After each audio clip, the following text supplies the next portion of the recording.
Hormuz കടലിടുക്കിന്റെ സമ്പൂർണ്ണ സുരക്ഷ America ഏറ്റെടുത്തെന്ന് president Donald Trump പ്രഖ്യാപിച്ച മണിക്കൂറുകൾക്കുള്ളിലാണ് UAEയുടെ 2 ഇന്ധന ടാങ്കറുകൾ ഇറാൻ ആക്രമിച്ചത്. മംബാസ, അൽബഹിയ ഇന്ധന ടാങ്കറുകളിലേക്ക് ക്രൂയിസ് മിസൈലുകൾ ഉപയോഗിച്ചായിരുന്നു ആക്രമണം. ഇന്ത്യൻ നാവികൻ കൊല്ലപ്പെട്ടു. പരിക്കേറ്റ 8 പേരിൽ 4 പേരുടെ നില ഗുരുതരമാണ്. സംഭവം നിരീക്ഷിച്ചു വരികയാണെന്നും എല്ലാ സഹായങ്ങളും ഉറപ്പാക്കിയിട്ടുണ്ടെന്നും UAEയിലെ ഇന്ത്യൻ എംബസി അറിയിച്ചു. തെക്കൻ ഇറാനിൽ നിരവധിയിടങ്ങളിൽ അമേരിക്ക മിസൈൽ ഡ്രോണുകൾ ഉപയോഗിച്ച് ആക്രമണങ്ങൾ നടത്തി. തുറമുഖ നഗരമായ ബന്ദർ അബ്ബാസിൽ 4 സ്ഫോടനമുണ്ടായി.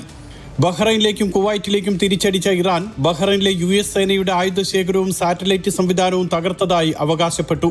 കുവൈറ്റിൽ നയതന്ത്ര കാര്യാലയങ്ങൾക്ക് നേരെയും ആക്രമണമുണ്ടായി. ഹോർമൂസിൽ അമേരിക്കൻ ഉപരോധം തുടർന്നാൽ വീണ്ടും ആക്രമണമുണ്ടാകുമെന്നാണ് ഇറാന്റെ മുന്നറിയിപ്പ്.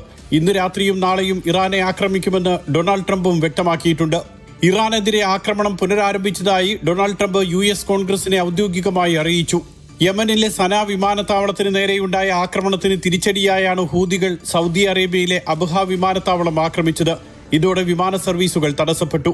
അബ്ഹയിലേക്കുള്ള സർവീസുകൾ നിർത്തിവെച്ചതായി ഫ്ലൈ ദുബായും എയർ അറേബ്യയും അറിയിച്ചു. ഹോർമൂസിൽ സംഘർഷം ശക്തമായതോടെ ഇന്ധനവില കുതിച്ചുയർന്നു. ബാരലിന് $85 അസംസ്കൃത എണ്ണയുടെ വില വർദ്ധിച്ചത്. Mathrubhumi news, Dubai.